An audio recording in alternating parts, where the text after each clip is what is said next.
Chairman Shevardnadze will now present Georgia's instruments of accession to the Nuclear Non-Proliferation Treaty to President Clinton.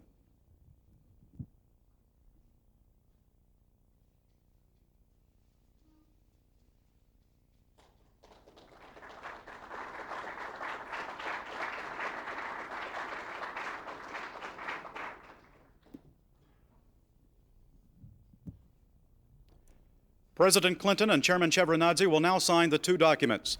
The first is a joint declaration on relations between the United States of America and the Republic of Georgia. The second is the United States-Georgia Bilateral Investment Treaty.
It's a real pleasure and an honor for me to welcome Chairman Shevardnadze to the White House today.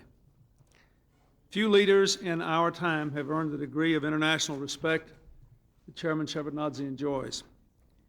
He's a statesman whose vision and diplomacy have played an immeasurably important role in bringing a peaceful end to the Cold War. This was our first personal meeting, although we've talked by phone on other occasions. It was a productive one. We discussed the great political and economic challenges facing Georgia. We discussed the steps the United States can take to help Georgia to meet those challenges. I reaffirmed in very strong terms America's support for the independence, the sovereignty, and the territorial integrity of Georgia.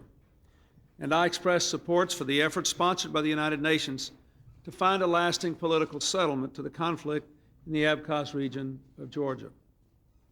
I'm hopeful that the parties to that conflict can achieve success in their negotiations and maintain an effective ceasefire.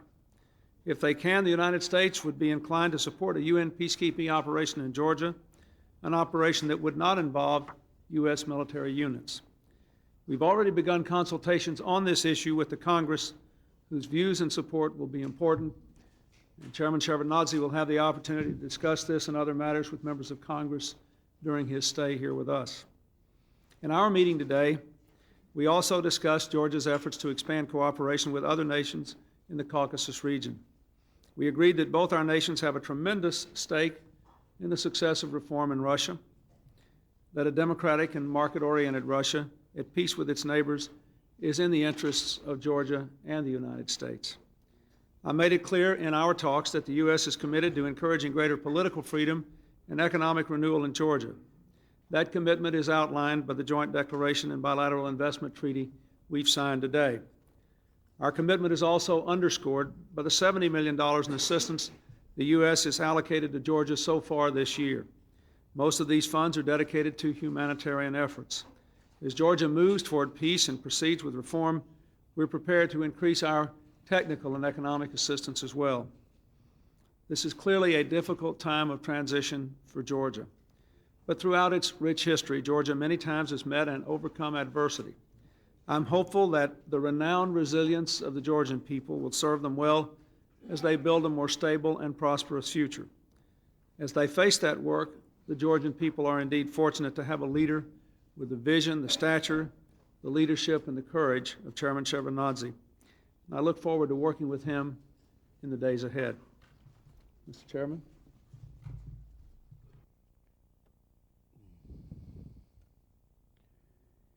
Dear Mr. President, President Clinton, ladies and gentlemen, each of my sessions and meetings with the press is connected to one or another event. For instance, I appeared here before you when the INF agreement was signed and when the Soviet troops were brought out of Afghanistan. There were very many interesting historical events, perestroika and democratization. We had a root change in the relations between our superpowers. This meeting with you, Mr. President, is also tied to a very significant event. It's possible that I and my country, in this first, my official visit to the United States, could be one of the largest. President Clinton has just signed, and I've just signed, a declaration on the principles of relations between the United States of America and Georgia. As leaders of our governments, we have affixed our signatures and say that Georgia will adhere to the NPT. We have made a very large, at least for Georgia, a very large step in a series of discussions have been talking about a whole series of very important events important for Georgia. Georgia is a very small country, but it is large in its attitude towards big political issues related to all of the other countries that now exist and that came out of the former Soviet Union when the Soviet Union passed. And I think what we now are seeing are very important events regarding the future of all of us countries in this region. As many of the other independent and sovereign countries of that region, Georgia too needs a lot of assistance. The integration within the CIS calls upon us to overcome many, many problems and obstacles, but I am convinced that the assistance from the West is also very important to help us go the way. No one country will be able to make it to democracy and to a market economy without assistance from the outside.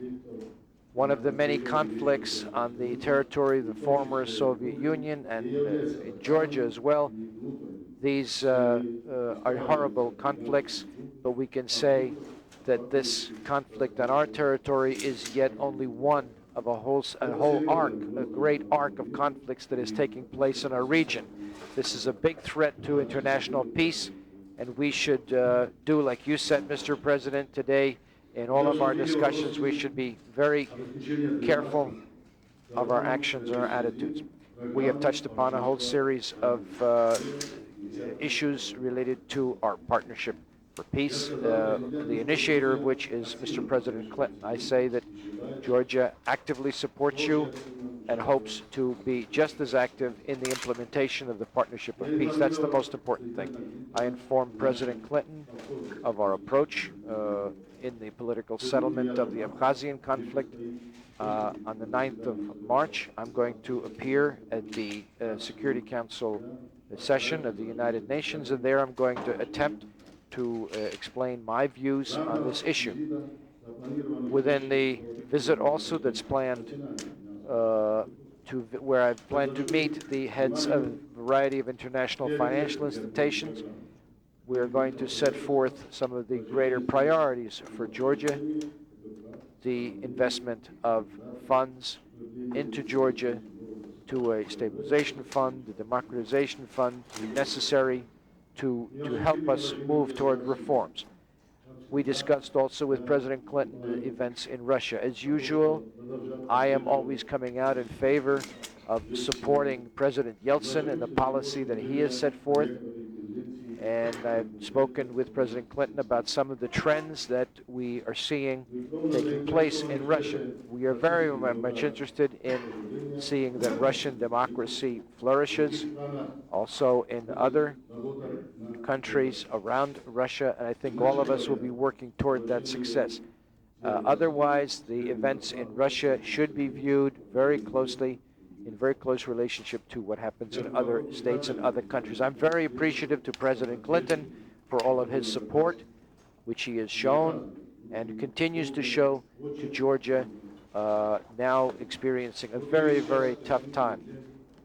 Right now, Mr. President has just announced the necessary funds of humanitarian assistance to Georgia. I must say that if it were not for the assistance of the American people and your support, Mr. President, our people, our Georgian people, in the fullest sense of the word, would be starving. Thank you so very much.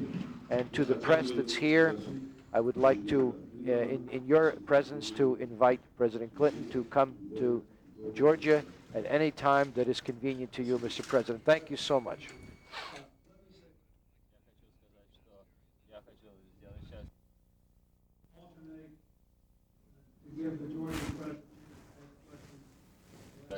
Recognize the American press, the Georgian press, in the alternate. Go ahead, Terry. Mr. President, there were at least 3 occasions where White House officials were briefed by federal regulators about the status of the Whitewater investigation. Were you and Mrs. Clinton aware of those contacts, and what were you told about the content of those discussions? Well, there were no briefings, and I didn't know about, for example, Roger Altman's meeting until he testified to it on the Hill. One of the other contacts, I think, was a press contact of some kind. I was unaware of that one. Sometime in October, I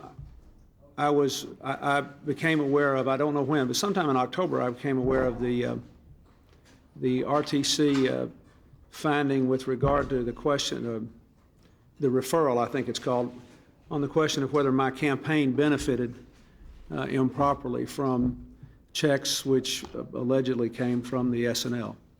And I knew about that. That was, I don't remember when I knew about it or who told me about it, but it was just sort of presented as a fact, a decision that had been made by the government. And I didn't think much about it at the time. It was just something that I absorbed. It was told to me as just as something that the government had decided to do. Otherwise, I was not aware of any of these things. Now, let me remind you of what we have done in the last few days. First, to avoid any question arising in the future that of the propriety of any of these actions, we have literally erected a firewall between the White House and other regulatory agencies so that any contact in or out relating to any of these matters would have to be cleared by and approved by counsel's office, so that all of these matters will be clear and proper. Secondly, we have committed to fully support and cooperate with the special counsel's subpoenas to look into this. On Friday night, as soon as the subpoenas were received, the White House Deputy Counsel Joel Klein sent a memo to all the White House staff describing the documents called for and a procedure to fully comply. This morning, the Chief of Staff, Mr. McClarty, has sent a detailed compliance memo from Mr. Klein to all the staff, setting forth the procedures that the staff must follow to make sure the compliance is full and complete.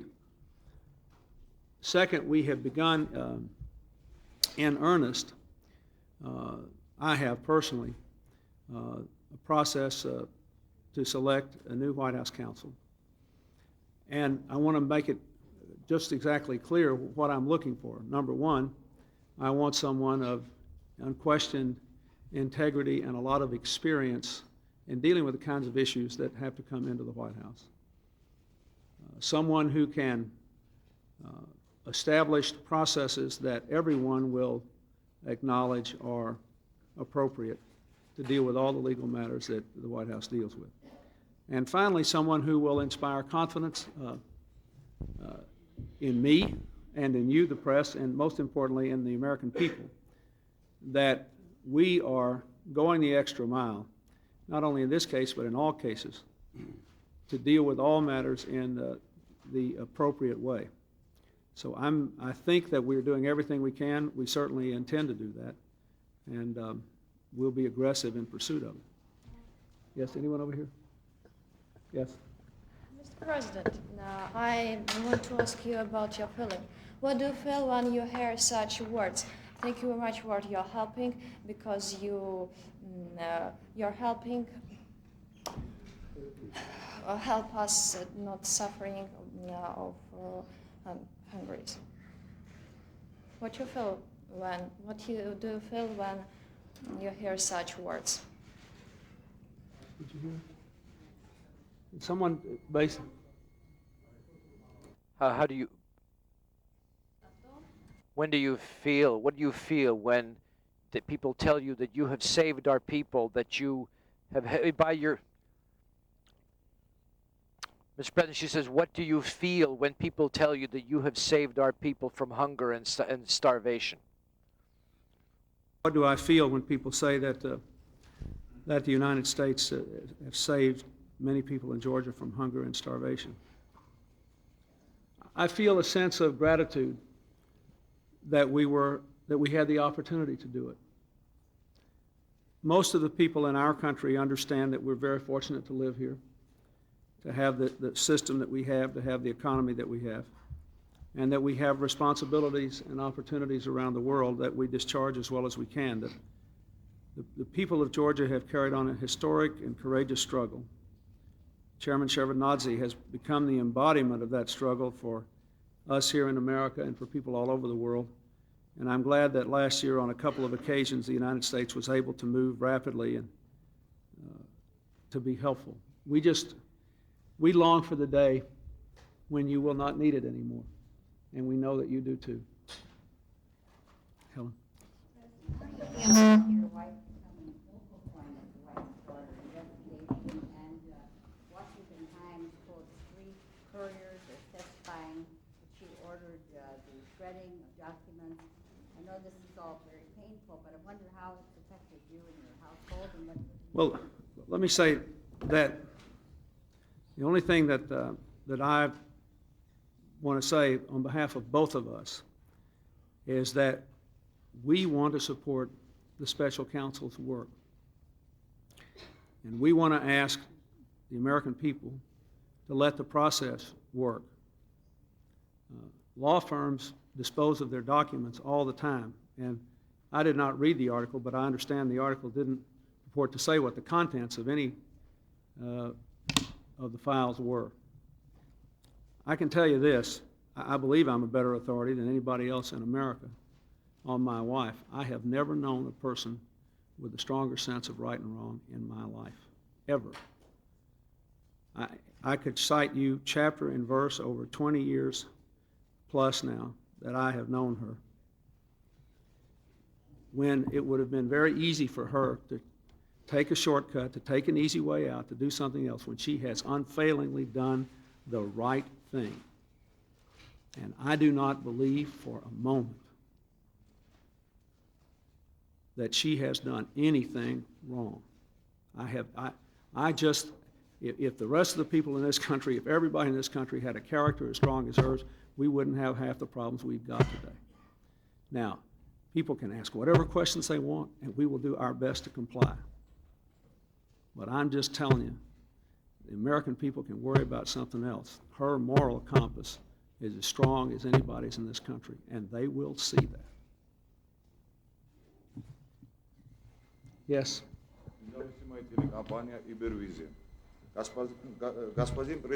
Mr. President, the most painful problem for Georgia today is the Abkhazian issue. How do you see a specific role of the United States in the settlement of this issue specifically?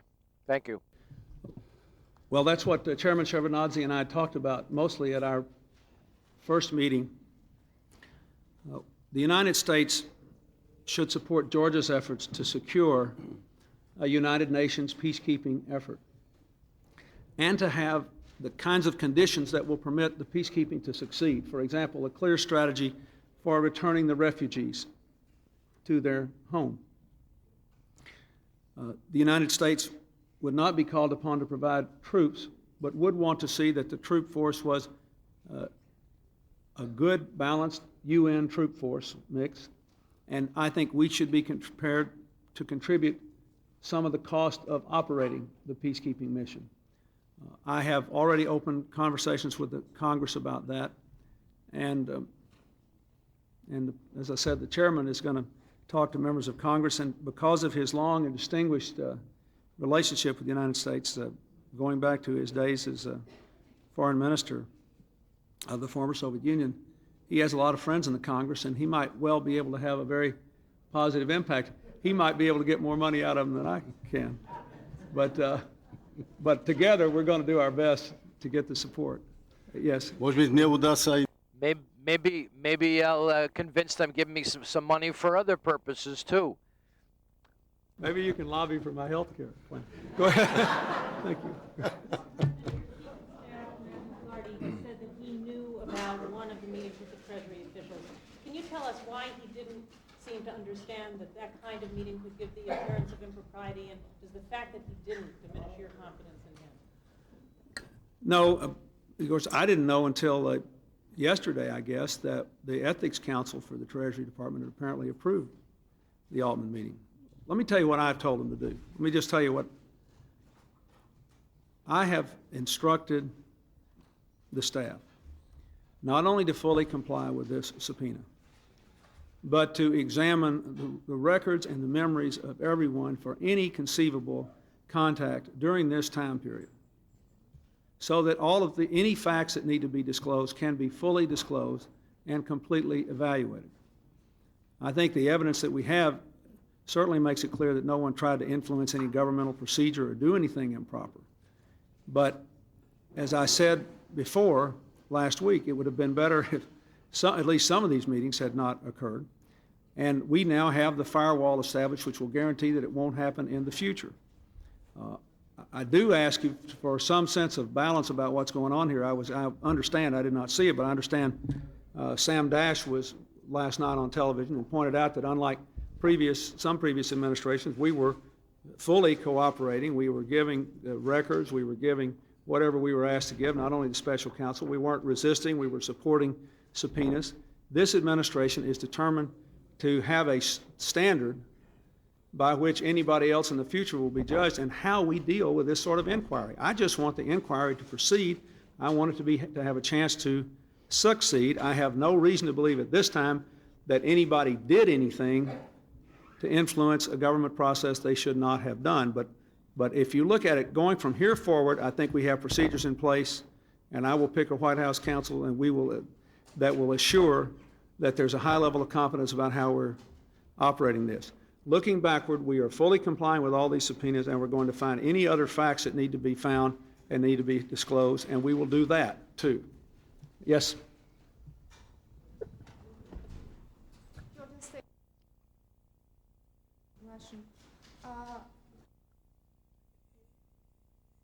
Cases of in the democratization of Russia, where they're having difficulties, and where democracy is not really moving along as fast. How is some of that affecting relations between the United States and Russia and maybe other countries within the CIS? For me? Yes? Okay. No, I got it.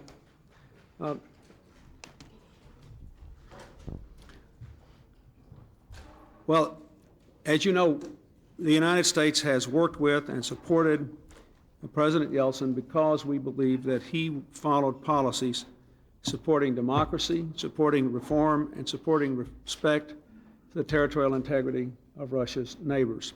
All three things. That is still our policy. We are interested in supporting those things.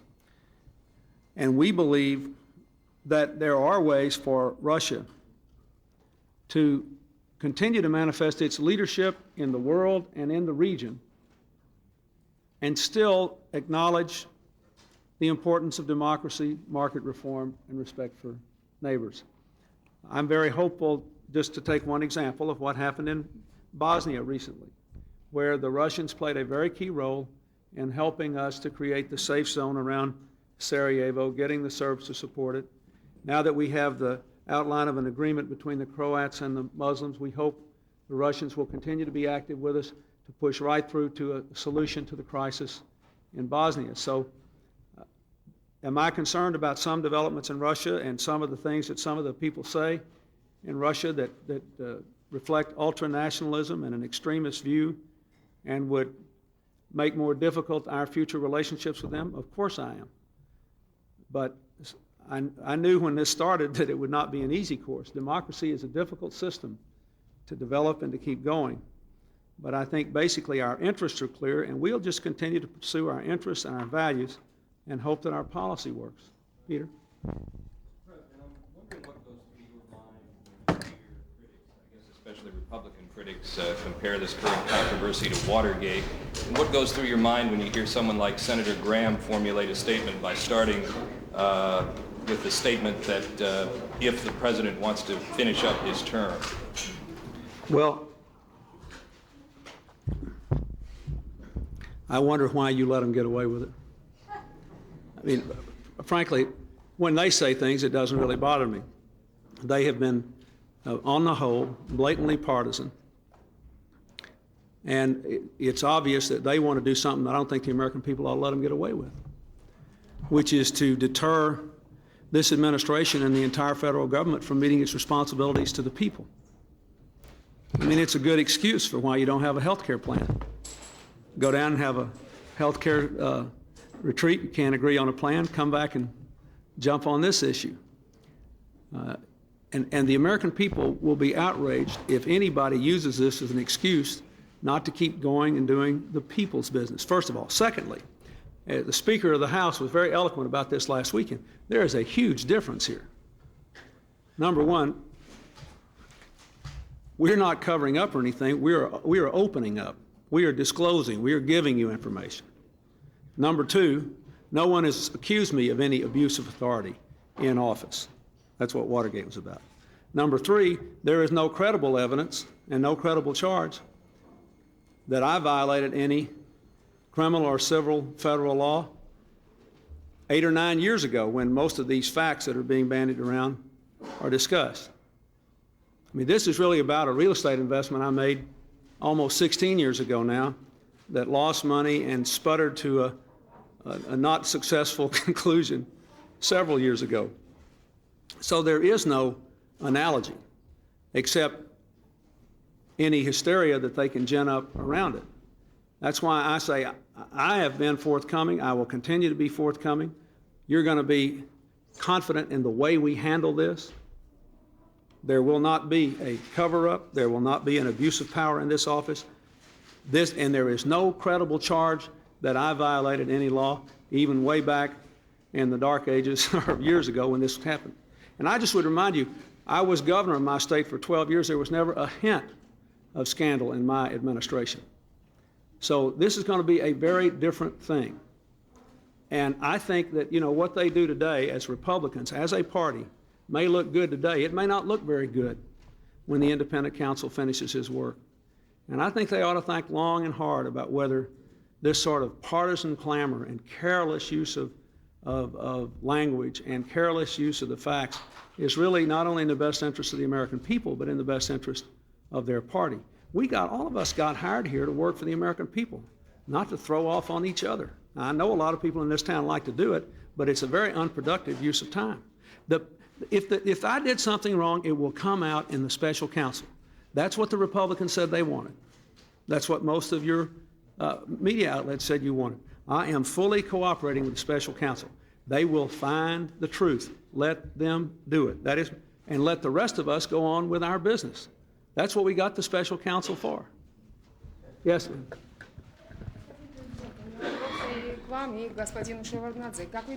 To you and Mr. Shevardnadze, how do you feel vis-a-vis the latest events in Moscow? Is there a possibility of a rebirth of a period of the Cold War?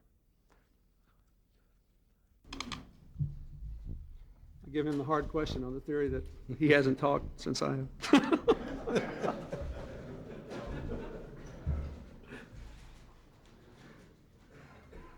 Немного приходилось говорить. I've had a lot of occasions to get out and speak about this. I don't want to create an impression that we are discussing Russia's future here. It's very important to be very tactful, maximally tactful here, and let the Russians themselves figure out what they want to do in the processes in their own country. Now, as far as the alarm, well, naturally, every honest citizen of the planet has that fear, has that alarm, relative to all the events that have taken place there recently. But I very much hope that the Russian people and everyone else there in Russia will figure this out. If there is there a danger? Yes. If the forces that you have in mind come to power, this is a great threat, not only for Russia, but also for the whole planet at large. That's what I would say.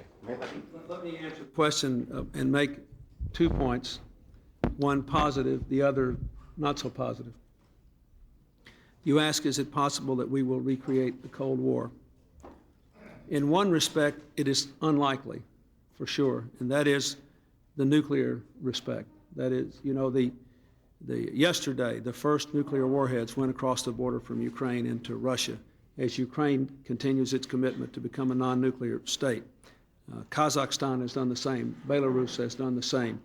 We and the Russians have negotiated 2 major nuclear reduction treaties, and we are not pointing our weapons at one another. I think it is unlikely that that will be reversed. You never can say never, but I think it is unlikely. So the prospect of total destruction of 2 great civilizations arising out of a conflict which triggers nuclear war, I think is very remote now. Thanks in no small measure to this man and what he did.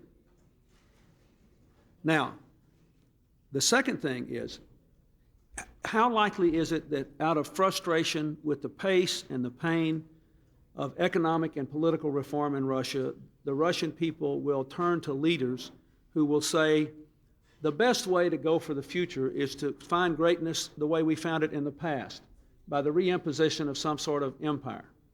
That if we had an empire, we would be viewed as a greater nation and we would be a richer nation and your life would be better. Anyone would have to say that, given how many people are saying that in Russia, that is somewhat more likely. All I can say is that we have to, as Chairman Shevardnadze said, that is a question the Russian people will have to answer for themselves. My job is to try to do what I can to demonstrate that it is in the interests of the Russian people to define themselves as a nation and to define their greatness in terms that will be appropriate to the 21st century, not to the 19th century and the early 20th century. And that is the best I can do and my great hope. Mark? 2 more questions. As part of your commitment to fully cooperate with the special counsel, will you instruct your staff that you don't wish to invoke attorney-client privilege or executive privilege? And will you ask them not to, in appearing before a grand jury, invoke the Fifth Amendment? And if you ask them to do that, do you see any conflict between their individual rights and your commitment to get all the information out? Well, I can't answer any of those questions because I hadn't even thought about it. I mean, I'm telling you, no one I know, no one I have talked to believes anything violative of any law which has occurred by anybody. I mean, a lot of these hypothetical questions which have been raised have been literally bewildering to me based on my understanding of the facts. And again, I will say, I refer you to what Sam Dash said last night. This administration is cooperating with the special counsel.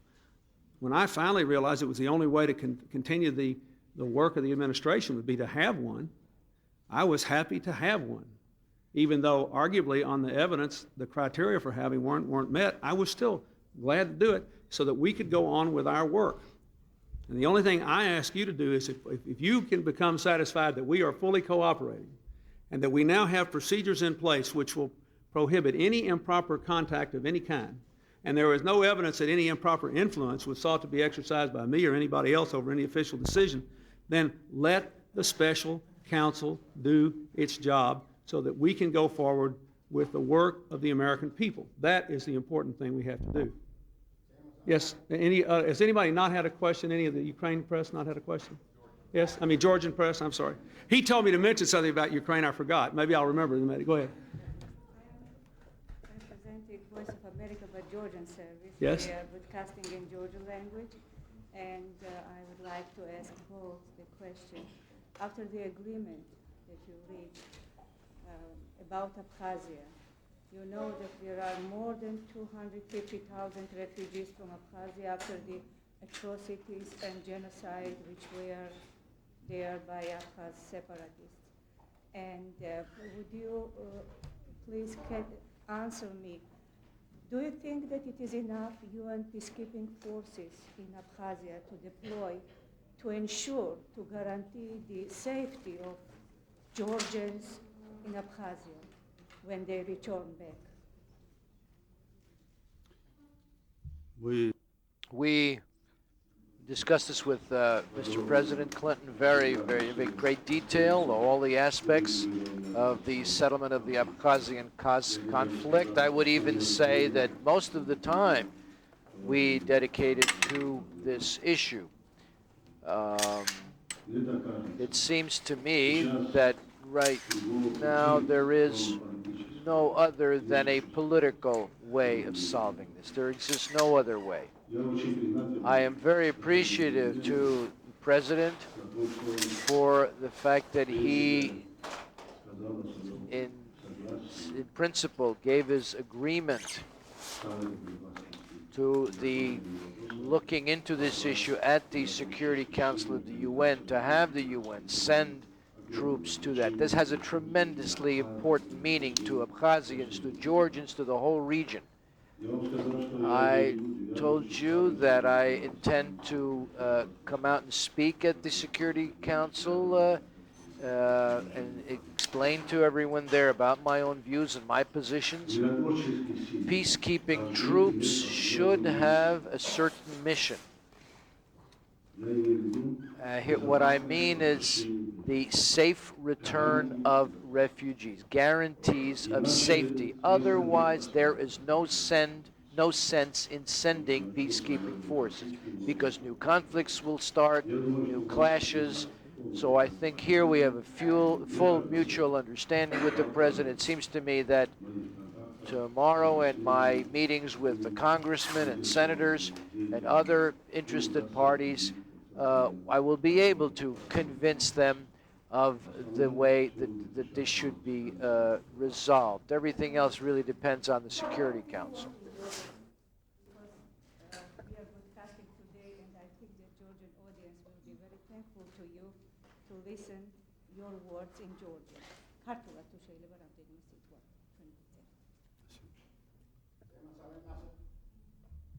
Thank you very much. I don't see Gene Gibbons here, but the last time we had a press conference here last week, he asked me about the young man in Singapore that was sentenced to a caning. And I told you that I did not know about it. I went back and immediately read the press report in, I think maybe it was the Los Angeles Times, one of the newspapers, and then I got a report from our national security staff. We have since filed a strong protest with the government of Singapore.